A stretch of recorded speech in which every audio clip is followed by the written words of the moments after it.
You want a 400mm telephoto zoom lens to photograph animals and stuff while you are walking on your mountain? Or maybe to photograph your kids doing sport outdoor under the sun?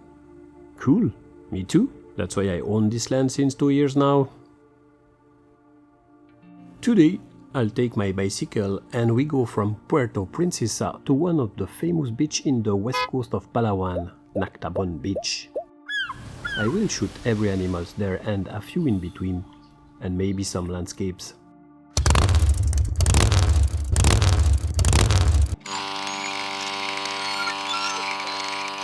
We'll see about the photo later, let's talk about the lens first. This is a well-built lens, mostly in plastic. We have 635 grams, 165mm long, you'll had 75mm fully extended and a diameter of 80mm. You have a metallic mount, no sealing gasket, and you can add both 1.4 and 2 times teleconverters if you wish. There is an autofocus manual focus switch and a stabilizer switch on and off that gives you 5.5 stops of stabilization. 6 stops combined with my R7. We will see some tests later. The large rubberized zoom ring is not the smoothest. The good news is that you only need to turn it 90 degrees to go from 100mm to 400mm. That's nice. If you want to find your bird in flight, you stay at 100mm. Then it's easy to frame it at 400mm before shooting. The focus ring is very smooth, large enough and well placed. And you have a control ring that makes some light clicks so you can increment your exposure compensation or aperture or whatever you choose to assign to that ring. You have a filter thread diameter of 67mm and 9 aperture blades inside. So the first test this morning was to take a good picture of the moon. Here is what you get on the cropped sensor of my R7. This is the equivalent of 640mm on a full frame, by the way. If we zoom in a little bit, we can feel the frame and see all those little craters. It looks pretty good to me. So it was still dark while I crossed the city.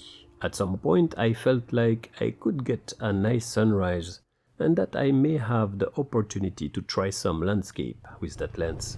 I just needed to find the perfect spot.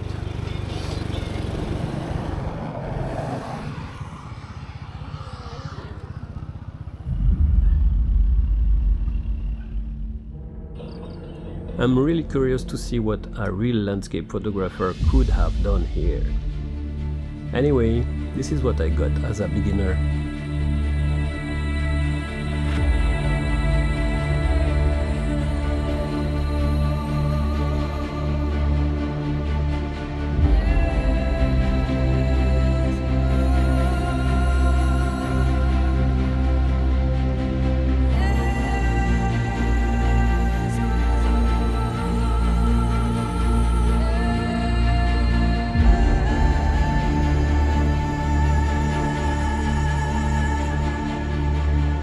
I met a friendly dog that seemed so happy to see me.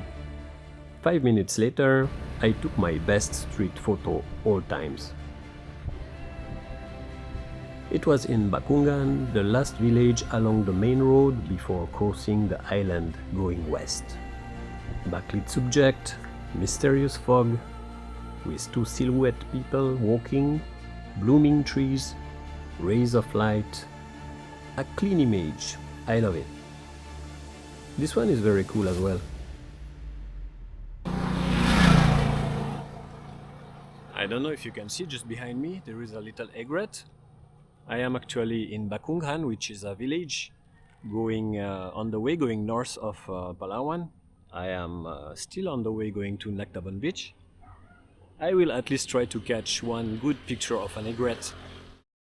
And here you have it with the sunlight on his face at about 20 meters away. If we zoom in, you can see that there is plenty of details. The eyes is sharp. Nice. I eventually arrived at the top of the mountain, and just before going down to the beach, I will talk a bit about the pros and the cons of that RF100-400 F5.6-8 IS USM. Pros and cons about that little lens. We start with the pros.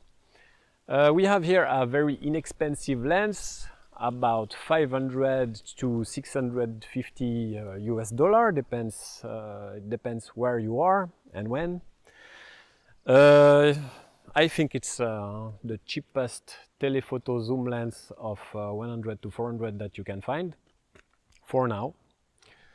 Another pros is that many consider that range of 400mm to be the minimum that you need to do wildlife photography, and I agree. It will be up to you to get closer to your target if it's not enough. Another pro, the image stabilization is good. Here is an example at 400mm with the image stabilization turned off, and here turned on. I will add the in-body image stabilization of my R7, now turned on. Pretty good, right?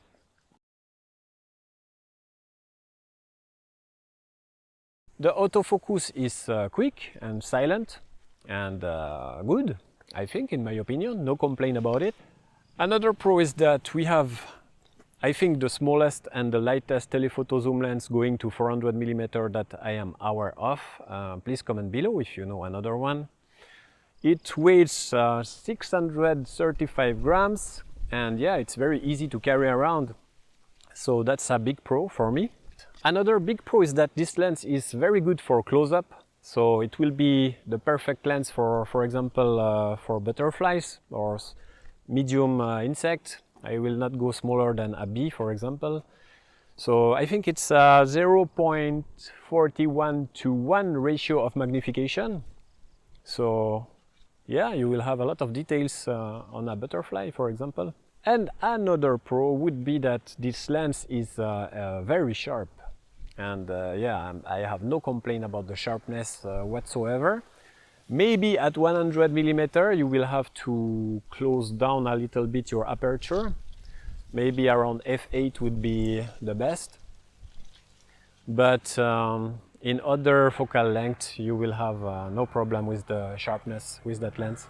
I will add as a last pro the fact that you just have to turn the zoom ring a quarter to go from 100mm to 400mm. And I think that's a good thing for wildlife. So the cons about that lens, and there is not a lot of bad things to say about it. First, the fact that it's a bit short if you want to photograph small birds. And I will show you an example later. Around the beach there is a place with a lot of small birds, hopefully. So we will see if I can fill the frame or not. The fact that you have to buy a lens hood separately, so $45 US if you buy the Canon one, or a lot cheaper if you buy a third-party one. If I find one, I will put a link in the comment below. So the really big cons about that lens is the fact that this is a slow lens from f5.6 to f8, so you will need a lot of light if you are photographing things that are moving, sport or bird in flight, for example. The last one, for some people it is a big deal that this lens is not weather sealed, so don't go to a beach and maybe cover the lens with some plastic if you are photographing your landscape in the rain to get your moody photos. So to summarize, we can say this is really an amazing lens, but slow.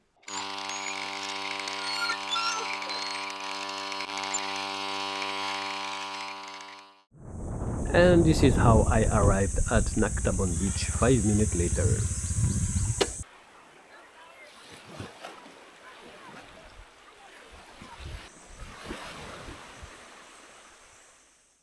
That kind of place is one of the reasons why we love so much the Philippines. A beautiful beach surrounded by the peaceful nature, far from the polluted town and far from engine noises.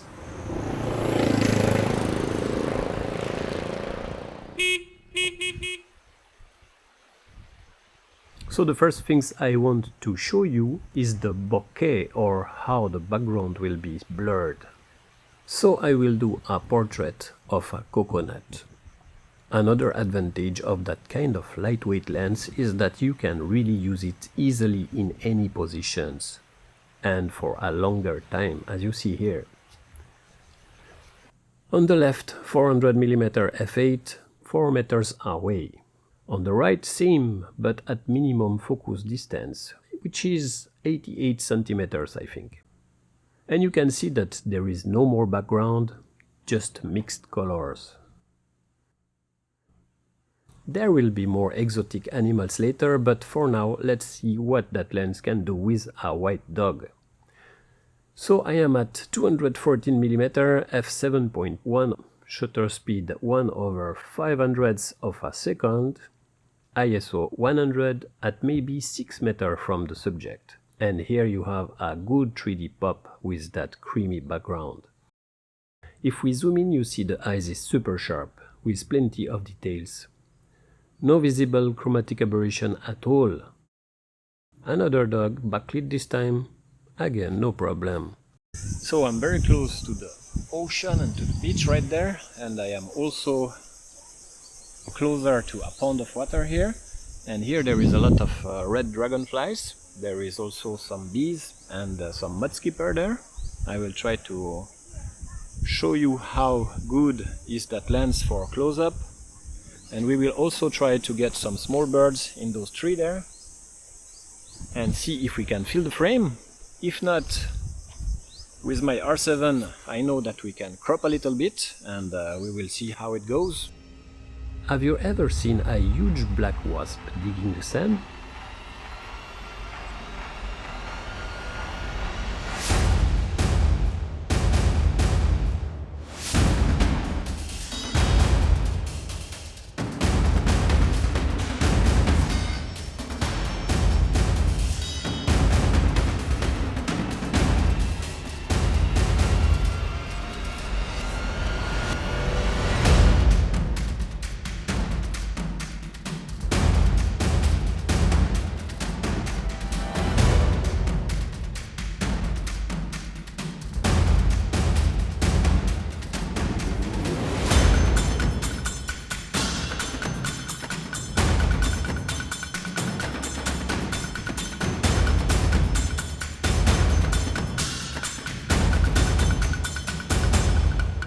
My mudskippers were all in the shade, so I had to pull a very low shutter speed for most of the photos.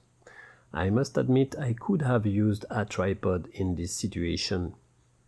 Here I am at 1/80th of a second, and here a bit better, 1/200th of a second. But anyway, the point is that, as you can see, this lens is the right tool for tiny animals that will not let you approach that much, like frogs, lizards, butterflies, snakes, and you name it. Something a bit unusual here, a rubber fly with its prey, a little bee. So I tried to put the Raynox on the RF100-400 and go directly for a stack. And to my surprise, it works. This is 18 stacks. Unfortunately, under the harsh sunlight, this is not very good, and that whole part is ugly. The bee looks great though. I mean, you get what I mean, right? And for the small birds, this is it. A very small bird at about 10-15 meters. So because I have the 33 megapixel of the Canon R7 and because that lens is sharp, this is what you get after cropping in post. Still a decent image. The bird seems even a bit sharper on this one.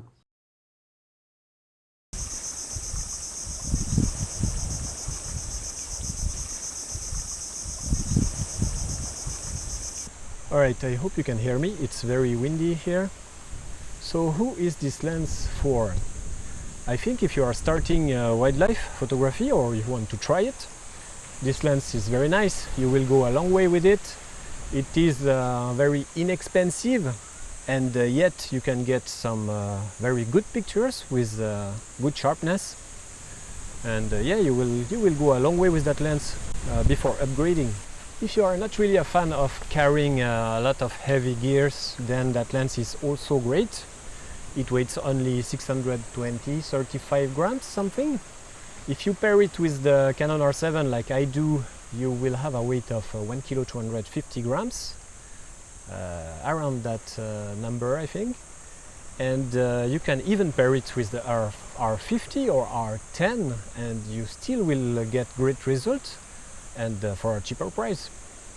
If you just like to walk in the nature and you like photography as well, then as I said, you will take great pictures of animals that you encounter.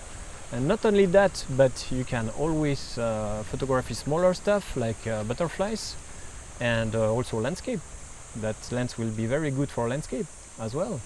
It will also do a great job with your children if they are playing soccer or for any sport. Outdoor, you will need outdoor because you will need a good amount of light if there is some action happening. So just keep in mind that at f5.6 to f8 and more, you will not have the best bokeh or blurry background, so there will be not much separation, if you will, between your subject and the background. And that's it. Thank you for watching. I see you on the next one. Cheers. Of course there is a motorbike.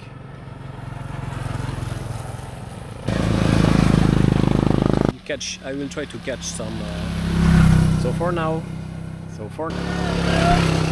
I don't know if you can see. Catch one good picture of an egret. So there is a lot of motorbike here. So I am, oh God. On those mango tree there is a lot of egrets. So I will try to catch at least one good picture. On the way going to... Mais laisse tomber.